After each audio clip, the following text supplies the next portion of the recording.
Halo teman-teman, Assalamualaikum warahmatullahi wabarakatuh. Perkenalkan, nama saya Andi Reski Diana.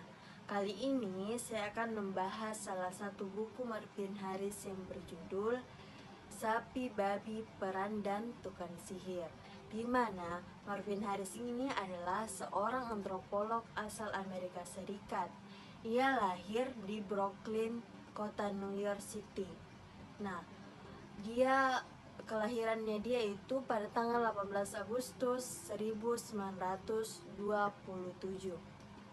Nah, di mana dalam buku Marvin Harris ini dia menjelaskan teka-teki kebudayaan, di mana mengapa pemeluk Hindu di India menganggukkan sapi, mengapa orang Yahudi dan Muslim mengharamkan babi, dan sebaliknya orang Maring seakan tidak bisa hidup tanpa babi. Nah, dia juga menjelaskan mengapa beberapa kepala suku Indian Amerika Utara membakar harta bendanya sendiri untuk menyombongkan kekayaannya, mengapa begitu banyak orang di abad pertengahan percaya penyihir, dan mengapa sihir hadir kembali secara mencolok dalam kebudayaan populer kita sekarang ini. Nah, antropolog Marvin Harris mencoba memberi jawaban atas perilaku sosial yang sering dibilang tak terjelaskan ini, dan dia menunjukkan bahwa seaneh apapun pola manusia pasti ada penjelasan yang bersumber, dan penjelasan itu bersumber dari ekologis konkret. Simak videonya. Salah satu yang saya jelaskan dari bukunya ini yaitu saya akan menjelaskan mengenai sapi suci. Nah, dalam bukunya itu dijelaskan bahwa alasan lain mengapa banyak adat dan pranata tampak misterius adalah karena kita telah diajari untuk menjunjung tinggi penjelasan spiritual yang rumit. Yang rumit atas fenomena kebudayaan, alih-alih penjelasan yang membumi atau yang terbangun dari soal perut, seks, energi, angin, hujan, dan fenomena lain yang biasa dan teraba, menurutnya Marvin Harris. Nah, apa yang terlintas di benak kalian ketika melihat judul buku ini untuk pertama kali? Pasti kalian bingung dan penasaran. Sama, saya juga begitu. Nah, buku yang terbit pertama kali di Amerika Serikat tahun 1974. Nah, beralaskan riset yang banyak ia lakukan dan menyerap berbagai penelitian dari antropolog ternama lain untuk menunjang penulisannya, menjadikan buku ini patut diacungi jempol. Dengan segala daya dan upaya Harris, begitu panggilannya.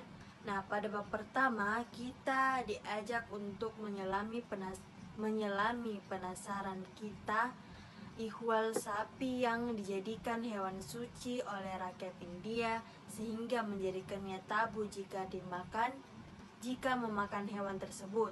Nah, bahkan petani miskin India rela kelaparan ketimbang melanggar hal yang mereka anggap tabu tersebut. Nah, barangkali dari kacamata Harris, ia menganggap hal tersebut dapat dijelaskan dengan penjelasan pragmatis, yaitu fundamentalnya fungsi sapi sebagai sumber nutrisi atau susu, bahan bakar kompor, dan pupuk. Sudah terlihat jelas bahwa hewan tersebut sangat menguntungkan secara ekonomis dan ekologis bagi petani India. Sekalipun sapi-sapi tersebut akan mati atau bahkan sudah mati, mereka tetap kukuh tidak akan memakan daging tersebut. Bahkan hal tersebut adalah bukti tak terbantahkannya adanya praktik ekonomi merugikan yang tidak ada penjelasannya selain tabu keamanan, tabu keagamaan atas penyembelihan dan konsumsi daging sapi, tanya Haris dalam tulisannya itu. Ia pun sejatinya tidak setuju dengan adanya penyembelihan yang tabu dan anti daging sapi terhadap mempertahankan hidup dan kesejahteraan umat manusia. Sebagian contoh yang dipaparkan di buku ini, jika petani India memotong sapi yang sudah jompo dan akan mati, para petani bisa mendapatkan beberapa uang untuk mengganti dan memperbaiki lauk pauk kehidupan dapur keluarganya. Pada masa kekeringan dan kelaparan pun, sesungguhnya para petani tergoda untuk menyembelih atau menjual ternaknya. Tetapi, kendati demikian, mereka lebih memilih bertahan hidup dalam kesengsaraan dan mengelak ketagihan tersebut, mengelak keinginan tersebut dengan dalih ketika musim hujan datang mereka tidak akan bisa membajak sawah. Nah, terlihat secara gamblang bagaimana perilaku sapi di India sehingga dapat dikatakan suci oleh mereka. Haris ingin memaparkan pemahaman ilmiah mengenai kereligiusitasnya orang Hindu di India terhadap sapi sebagai hewan yang disucikan. Hal yang hampir sama di bab selanjutnya dari buku ini. Haris memberikan para pencinta dan pembenci babi. Pencinta babi fanatik yang berlokasi di New Guinea dan Kepulauan Melanesia, Pasifik Selatan, dan juga menjelaskan mengapa orang Yahudi dan Islam mengharamkan babi. Bab perihal perang dijabarkan olehnya bahwa beberapa pertanyaan seputar mengapa orang Maring sangat doyan perang serta diakui alasan dan tujuan mereka melaksanakan ibadah perang, tentu dengan penjelasan riset yang sangat transparan dari beberapa antropolog atau ahlinya yang ditulis elok oleh Haris. Nah, di bab ini disediakan bab bertajuk tukang sihir. Diperkiraan 500.000 orang dituduh sebagai tukang sihir dan dibongkar sehingga tewas dan dibakar sehingga tewas di Eropa antara abad ke-15 dan 17.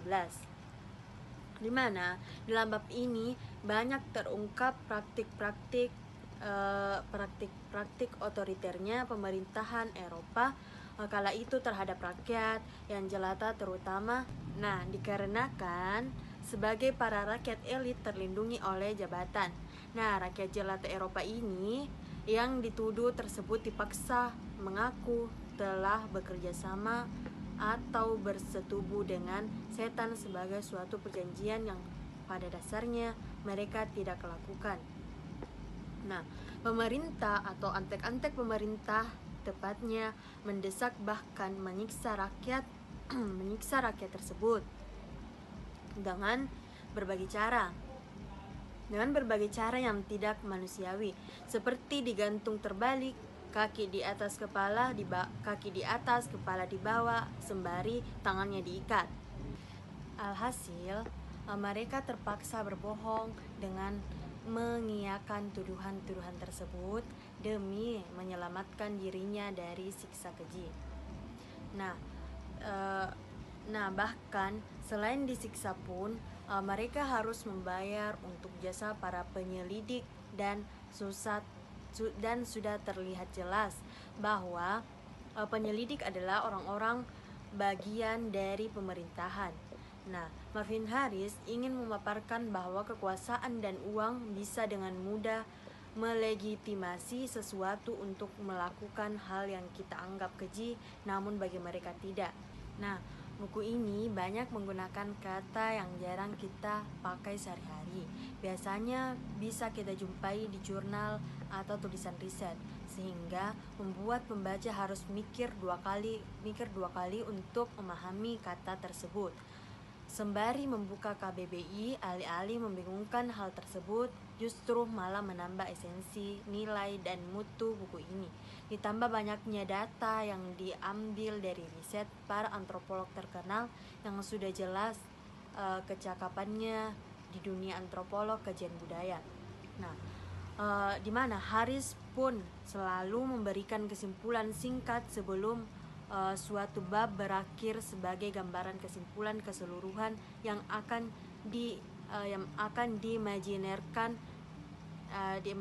dan disimpulkan sendiri oleh pembaca. Nah, pembuka bab selanjutnya yang disajikan sangat sistematis tanpa ada bab sumbangan di antaranya, menampik kelebihannya. Ternyata buku ini memiliki beberapa kalimat yang agak tidak koheren.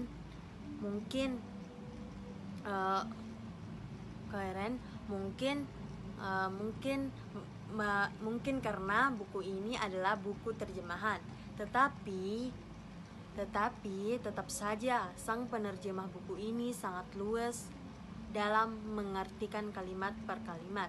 Walaupun ada beberapa yang tampak kurang jelas, tetapi tetap di dalam makna yang mudah dipahami. Buku ini mengulik dan memberi pemahaman ilmiah terhadap tabu-tabu religius. Namun, bagi Harris, objektivitas dan peran penjelas ilmu pengetahuan harus diperjelas lagi diselamatkan. Pada bagian catatan penutup, akhir halaman dari buku ini menjelaskan antara Marvin Harris dan materialisme kultural atau materialisme kebudayaan dengan bahasa yang tidak digit dan penuh makna, sehingga pembaca akan merasa tertuntaskan segala penasarannya mengenai kenyelenahan suatu budaya beserta penjelasan mengenai ilmu antropologi. Nah, buku ini sangat cocok dibaca oleh siapa saja, siswa, mahasiswa, kaum intelek, tukang sayur, pejabat, dan presiden sekalipun, asalkan mereka penasaran terhadap teka-teki kebudayaan yang nyeleneh dan mencari jawabannya melalui pendekatan pemahaman ilmiah. Buku ini juga mampu menggiring kita ke pemikiran objektivitas suatu hal agar tidak mengada-ngada dan ada penjelasannya. Sekian penjelasan dari buku Sapi Babi Peran dan Tukang Sihir. Semoga bermanfaat. Wabillahi taufiq wal hidayah. Wassalamualaikum warahmatullahi wabarakatuh.